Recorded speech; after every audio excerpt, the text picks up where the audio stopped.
بہلول دانا نے حضرت جنید بغدادی سے پوچھا، شیخ صاحب کھانے کے آداب جانتے ہیں؟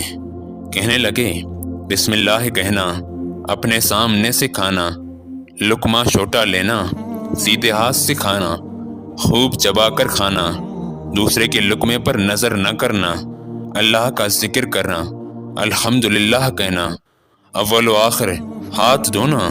بہلول نے کہا، لوگوں کے مرشد ہو اور کھانے کے آداب نہیں جانتے؟ اپنے دامن کو جھاڑا اور وہاں سے اٹھ کر چل دیے۔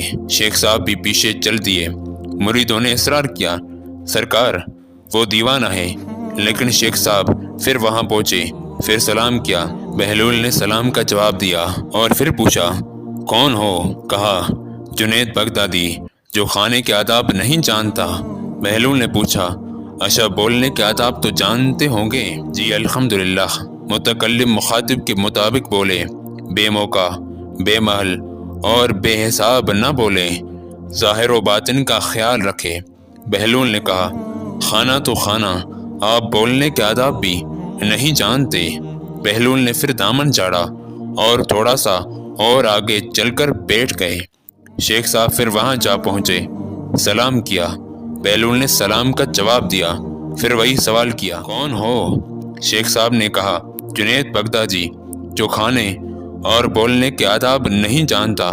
بہلول نے کہا، اچھا سونے کے آداب ہی بتا دیں۔ کہا، نماز عشاء کے بعد ذکر و تسبیح، سورہ اور وہ سارے آداب بتا دیے جو روایت میں ذکر ہوئے ہیں۔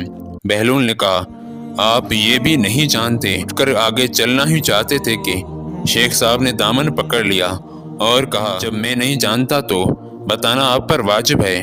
بہلول نے کہا، جو آداب آپ بتا رہے ہیں وہ فرع ہیں اور اصل کچھ اور ہے۔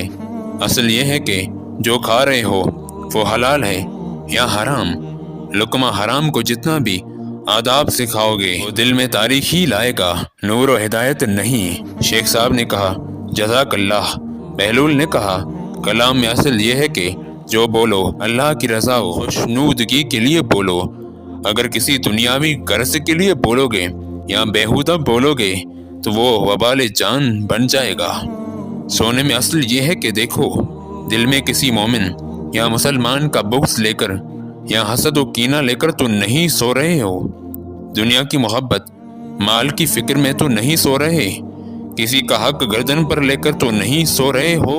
نصیحت جتنی نرمی سے کی جائے اتنا ہی اثر کرتی ہے، کیونکہ زبان کے میٹھے بول دلوں کو خرید لیتے ہیں۔ سب سے خوبصورت اور صاف زبان رویوں کی ہوتی ہے، کچھ کہنا سننا بھی نہیں پڑتا اور ساری بات بھی سمجھ آ جاتی ہے۔ جو شخص ہر جمعہ کے دن ناخن کاٹتا ہے اور اسے اپنی عادت بنا لیتا ہے تو اس کے رزق میں برکت آتی ہے، اور اگر گھر کے سارے افراد یہ عمل کریں گے تو رزق میں برکت کا سلسلہ نسلوں تک چلے گا۔